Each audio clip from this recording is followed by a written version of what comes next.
Quando se trata de descobrir alguém com más intenções, o último indivíduo que você imaginaria como um possível assassino disfarçado seria alguém do seu círculo de amizades em que você confia.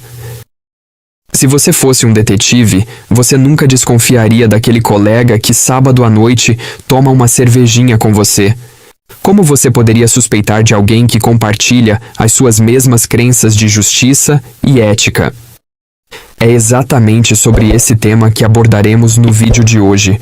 Então apertem o cinto, deixe seu like e vamos nessa!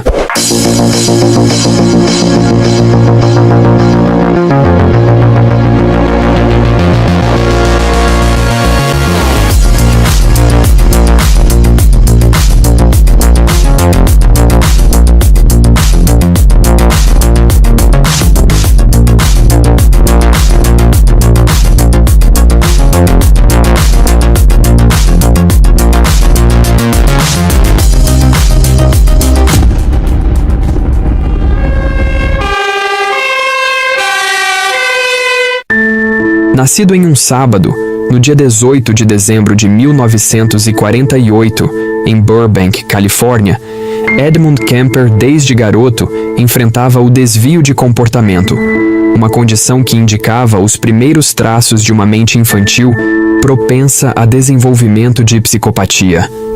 Sendo o único homem entre duas irmãs, ele era o filho intermediário de Clarnell Elizabeth Kemper e Edmund Emil Kemper. Ele cresceu em um ambiente familiar tumultuado. Tudo começou quando seu pai, um veterano que serviu na Segunda Guerra Mundial, retornou a Burbank, Califórnia, após testar bombas nucleares para os Estados Unidos e começou a trabalhar como eletricista.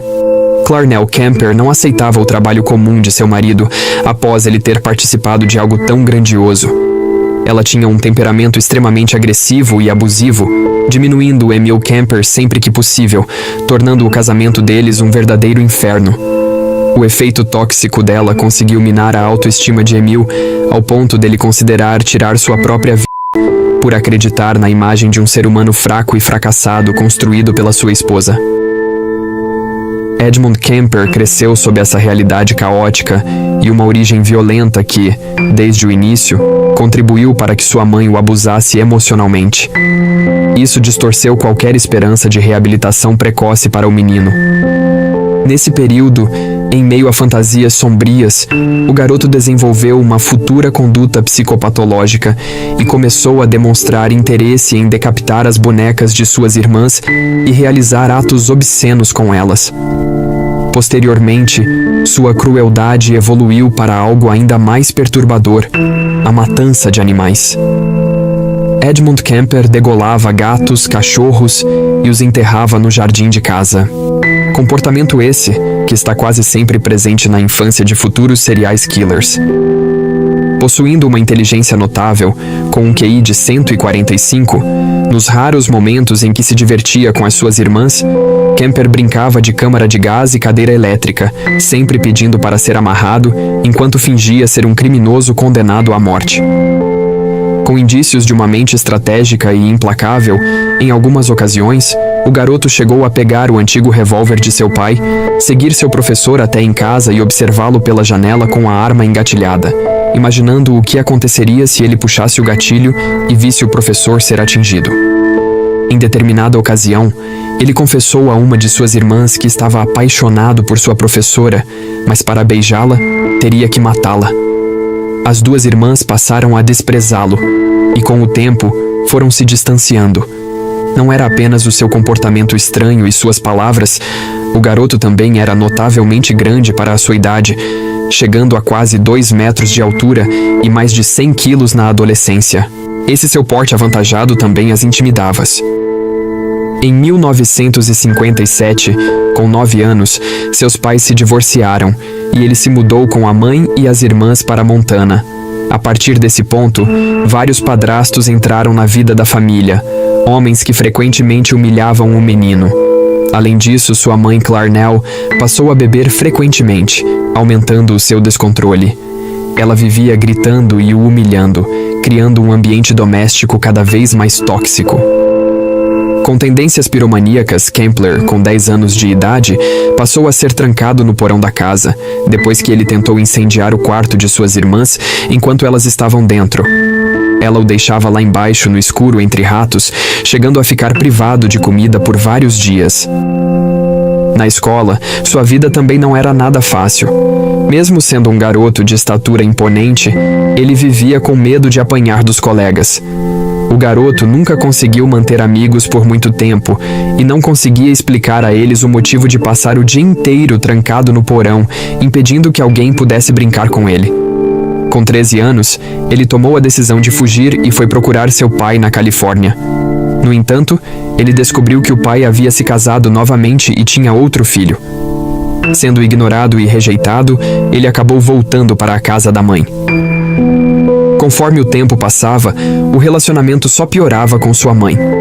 Sentindo que não tinha mais controle sobre seu filho e com medo de que ele abusasse sexualmente de suas irmãs, sua mãe decidiu mandá-lo para a casa de seus avós, que moravam em uma fazenda isolada no interior da Califórnia. Ele detestava aquele lugar, detestava os avós e tudo o que lembrava a família da qual não queria fazer parte. Sempre discutindo com os parentes que não concordavam com seu comportamento, o garoto não conseguia e não queria estar perto de ninguém. O seu avô lhe deu um rifle. Kemper então passou a caçar para descarregar a sua fúria em pássaros e outros animais menores nos arredores do local. No dia 27 de agosto de 1964, já com 15 anos de idade e depois de mais uma das discussões acaloradas com a sua avó, Maud Kemper, Edmund disparou contra a senhora dentro da cozinha, matando-a instantaneamente. Pensando em como o avô ficaria furioso assim que o homem chegou do supermercado, o garoto saiu de casa e atirou nele ainda dentro do carro. O homem também morreu na hora. Sem saber o que fazer, Kemper ligou para a mãe, que o instruiu para que ele contatasse a polícia imediatamente. Ele foi levado sob custódia e afirmou posteriormente que teve a intenção de atirar em Maud Kemper, pois sempre quis saber qual era a sensação de matar a vovó. Após sua prisão, ele recebeu diagnósticos de paranoia e esquizofrenia, o que o levou a ser internado no Hospital Estadual de Atascadero. Sua notável inteligência fez com que estabelecesse uma relação de confiança com o seu psiquiatra, chegando a tornar-se o seu assistente.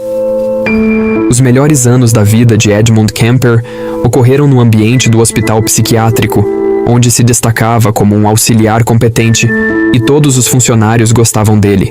Nos dias de folga, ele se reunia com outros pacientes para ouvir histórias de seus crimes, mas ele próprio não revelava essa faceta, pois era muito inteligente e jamais faria isso. Enquanto passava horas fantasiosas planejando os crimes que cometeria após sua libertação, acreditava que os outros prisioneiros haviam sido capturados devido à sua falta de inteligência. Mas ele estava convencido de que ninguém jamais descobriria sua identidade e que ele escaparia impune. Assim, em seu aniversário de 21 anos, contra a vontade de vários médicos, após cumprir 18 meses de sua sentença, Edmund Kemper foi libertado. Mais uma vez sob os cuidados de sua mãe, e após algum tempo, ele conseguiu convencer os médicos de que estava verdadeiramente reabilitado. Não apenas os fez acreditar que havia se recuperado, mas também conseguiu que seus registros juvenis fossem apagados, garantindo que ele permanecesse sem antecedentes criminais. Edmund Kemper passou a ser visto por todos, um trabalhador dedicado e comportado. Tornou-se um adulto religioso, aparentemente arrependido de seus atos na juventude. Nesse período, com 2 metros e 10 centímetros de altura e pesando 140 quilos, ele fez amizade com diversos policiais locais. Seu sonho era ingressar na polícia, mas esse sonho não durou muito, pois, acredite ou não, existe um limite máximo de altura para entrar na força policial, e ele ultrapassava esse limite. Como consolo, ele comprou uma motocicleta, permitindo-lhe ao menos a ilusão de fazer parte da polícia. Após um período de calmaria em sua vida, as brigas com a sua mãe recomeçaram. As discussões eram tão intensas que os vizinhos eram espectadores involuntários desses confrontos. O único lugar onde ele se sentia à vontade era o bar de Arion, onde se encontrava com seus únicos amigos, os policiais da cidade, e passava horas conversando com eles. Ele trabalhou em diversos empregos, inclusive em postos de gasolina, até juntar dinheiro suficiente para alugar um apartamento com um colega. Ele pensou que as coisas melhorariam com a mudança e que conquistaria o respeito de sua mãe. No entanto, apesar da nova situação, as tensões entre os dois permaneceram. Sua mãe ainda não suportava olhar para ele, e sempre que se encontravam, Edmund ficava abalado. Em uma das discussões, Edmund ficou tão perturbado que caiu da moto e teve que se afastar do trabalho, até se recuperar dos ferimentos. Já restabelecido, ele vendeu a moto e comprou um carro que se assemelhava muito a um veículo da polícia. Ele equipou o carro com um radiotransmissor, microfone e até uma antena para poder ouvir as comunicações da polícia. Sentia que poderia se tornar um policial perfeito, exceto por um desejo sombrio que residia em seu interior. Assim que o carro ficou pronto, ele começou a oferecer carona para mulheres nas estradas. Inicialmente, ele apenas as levava para suas casas, sem problemas. Ele estudava seus comportamentos e como elas reagiam, fazendo ajustes no carro conforme aprendia. Ele arrumou a porta do passageiro para que não pudesse ser aberta por dentro e armazenou facas, revólveres e cobertores no porta-malas. Em depoimento posterior dado à polícia, Edmund disse que deu em torno de 150 caronas a jovens universitárias para conseguir, enfim, coragem para perpetrar seus assassinatos. Na noite de 7 de maio de 1972, ele deu carona para 2 garotas universitárias. Elas estavam contentes por ter conseguido uma carona naquela hora, mas logo perceberam que algo estava errado quando ele mudou repentinamente o trajeto e seguiu por uma rua deserta. Sem perder tempo, ele tirou a vida das 2 garotas com várias facadas. Em seguida, ele decapitou-as e se masturbou com as suas cabeças. Após o ato, Edmund levou os corpos para sua casa e os ocultou na geladeira para se satisfazer posteriormente por diversas vezes. Nesse mesmo ano, por motivos financeiros, Edmund Kemper teve que se mudar novamente para a casa de sua mãe. Com o intuito de manter o menos contato possível, ele resolveu morar nos fundos da residência. As brigas entre os dois só pioraram, e sua vontade de cometer atos violentos também cresceu. Entre 1972 e 1973, Edmund Kemper perpetrou outros assassinatos, tirando a vida de mais 4 garotas. No mesmo tempo em que cometia essas barbaridades, ele frequentava o Bar Cherry para conversar com seus amigos policiais sobre os detalhes das investigações. Nas conversas, ele se sentia como um deles, conhecendo segredos que não eram divulgados na imprensa local. Apesar de suas ações, nunca foi considerado suspeito pela polícia. Ele era meticuloso e extremamente cuidadoso em cada passo das suas atrocidades. No dia 21 de abril de 1973, depois de uma briga explosiva com sua mãe, Edmund Kemper foi para o seu quarto dormir. Após algumas horas, possuído por uma raiva incontrolável já tarde da noite, pegou um martelo, subiu as escadas até o quarto de sua mãe e silenciosamente a observou dormindo. Edmund se questionava se a sensação de matá-la seria diferente das outras mulheres que havia tirado a vida. Ele queria que ela tivesse sido uma mãe melhor.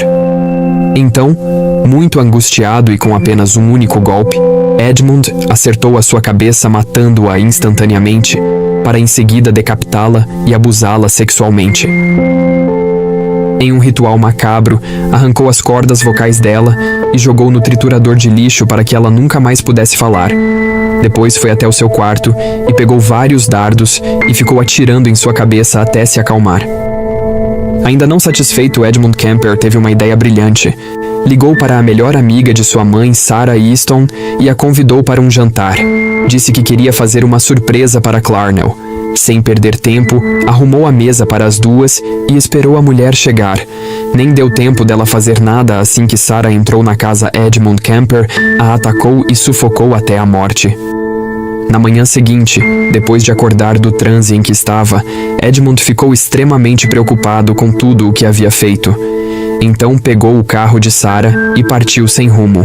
Após percorrer alguns quilômetros, abandonou o veículo em um posto e trocou de carro várias vezes, alugando diferentes marcas e modelos. Com a eminência que seria preso, Kemper imaginou que ficaria famoso por seus crimes, acreditando que o mundo finalmente saberia quem ele era. Edmund dirigiu por 4 dias até chegar no Colorado, parando em vários postos de gasolina para assistir às notícias. Esperava ouvir sobre os crimes que havia cometido, mas para sua surpresa, ele não estava se tornando famoso e nem mesmo era suspeito de matar sua mãe. Revoltado por não ser reconhecido pelos crimes que perpetrara, Edmund Kemper estava furioso com a inabilidade da polícia em descobrir o verdadeiro culpado. Quando chegou na cidade de Pueblo, foi direto para um hotel e ligou para a polícia de Santa Cruz. Kemper contou para os policiais quem era o verdadeiro responsável pelos 8 assassinatos na cidade, mas eles não acreditaram. Para a polícia, ele era apenas um frequentador do bar que buscava chamar a atenção.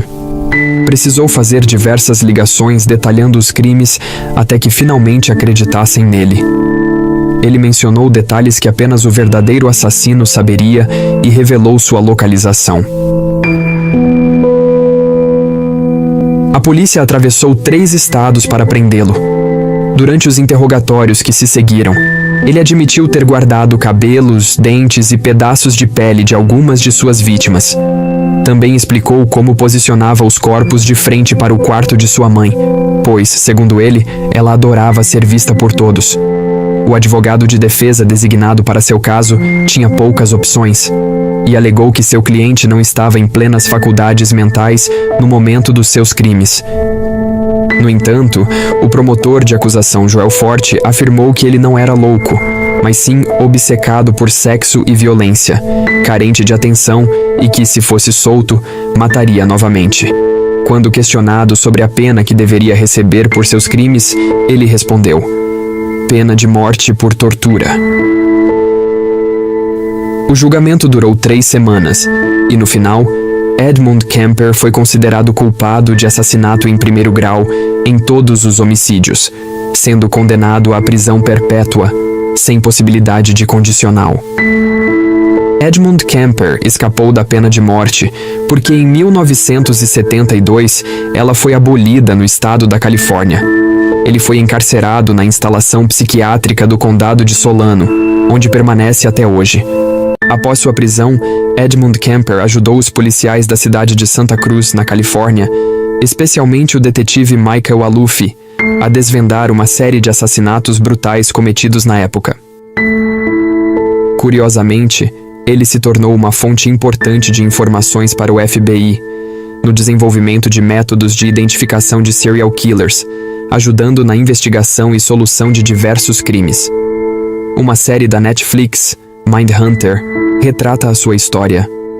Os outros detentos consideram Edmund Kemper um serial killer genial, acreditando que ele jamais teria sido preso ou condenado sem sua ajuda. Edmund Kemper, hoje com 74 anos, é considerado um exemplo de reabilitação, utilizando a maior parte do seu tempo livre para traduzir livros para Braille.